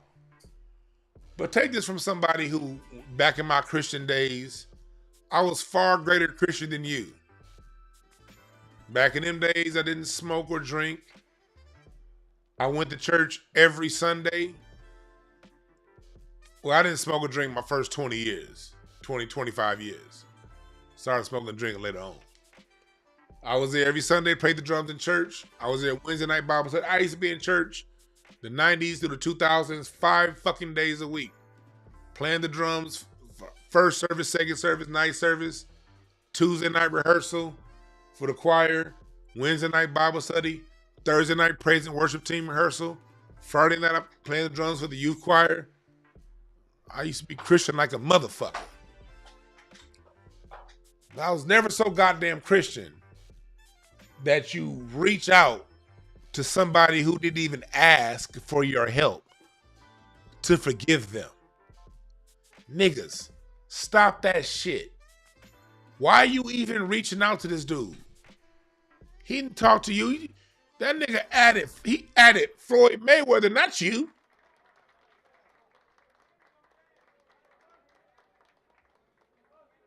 That shit is so weak, black men. They didn't even ask for your forgiveness and you giving it to him anyway. Ryan Garcia came out today and said, I'm not apologizing. And you got niggas trying to extend olive branches to a motherfucker that came out the next day and said, I'm not going to apologize.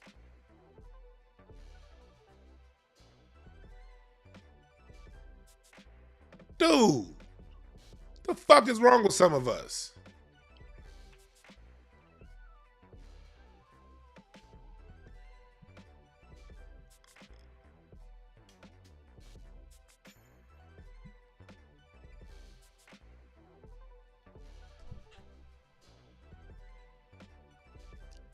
These niggas. And that's the problem with our society. There's too much whole shit going on in our society.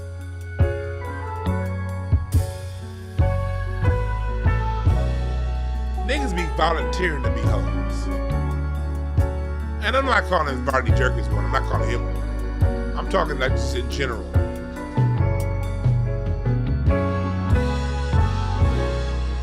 Too many niggas openly, voluntarily hoe our black society out. When it come to us, rah, rah, rah, aggressive, hoo, hoo, hoo, hoo, hoo, hoo. But when it comes to them, it's, don't do that. Just get some help. Oh God, I forgive you. And then, when they actually turn out to be as racist as we thought they were, you niggas get real quiet. Ryan Garcia has been hinting to us for a couple years now that he don't fuck with niggas. He's a typical Southern California Mexican, LA Mexican. He's how 85% of them get down. Although we do have friends, we cool. This most of the time is what we got to deal with. If you work in LA and you're one of the only black people at your job and you have to work with them, you have 5 or 6 Ryan Garcia co-workers. In my Lion chat room, you niggas down south need to listen. Because right now, down south, the Mexicans only have them working the subservient jobs. So they ain't like that to you niggas in Atlanta yet. They're not like that to you niggas in Chicago yet. And in the Midwest yet. But it's coming. The minute they get the numbers, the minute they have one more person than... No, I won't say one more person because they ain't got that much courage. The minute they get to the point to where they outnumbering you 5-1, this is what's coming right here. When they get to outnumbering you 5-1, this is what's coming.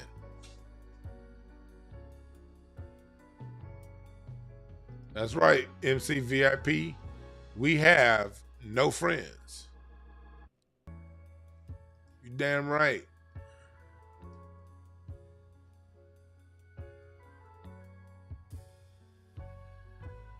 We have no friends. I gotta remember that. So, black men, I said that to say,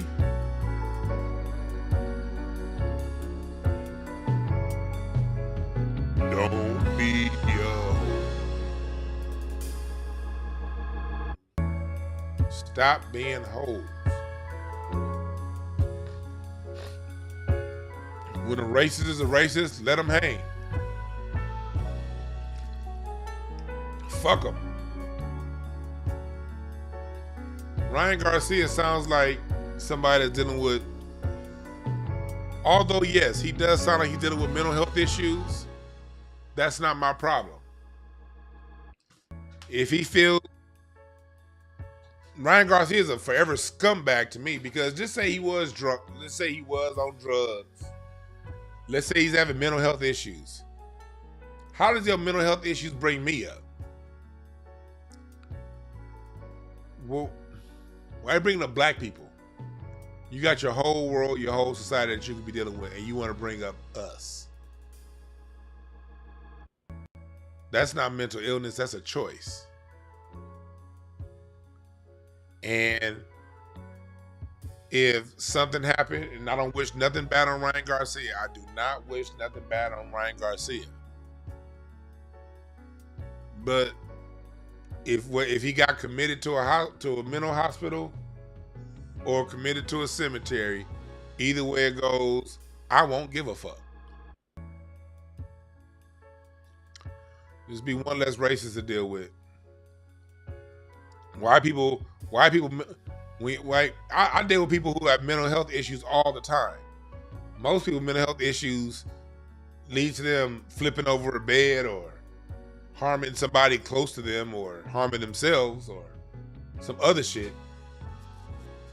Why your mental health gotta come over to us? When your mental health got you talking about how you wish we was dead, that shows me that's what you consume, that's what you listen to, that's what's in your spirit. It can only come out that way when it's in your spirit. So no, I'm not a hoe ass nigga like the rest of these black folks out here. That's not black, not the rest of these celebrity niggas, I should say, acting. I'm gonna get to the root of the shit. And the root is, even if you are having a mental breakdown, you still consume that kind of entertainment that talks badly upon us. So for me, you can go to hell. I don't give a fuck about what's going on with your brain. Fuck you. And anybody that agrees with you.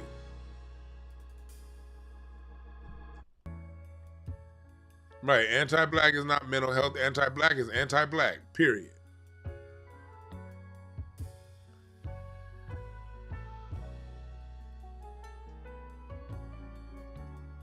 Yeah. All right.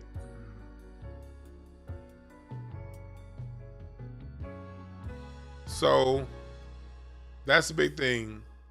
They not like us. Thank you, Kendrick Lamar, for that video. Go back and watch the video, like and subscribe, and go to thewanb.com right now for all your shit. And then go to 2012.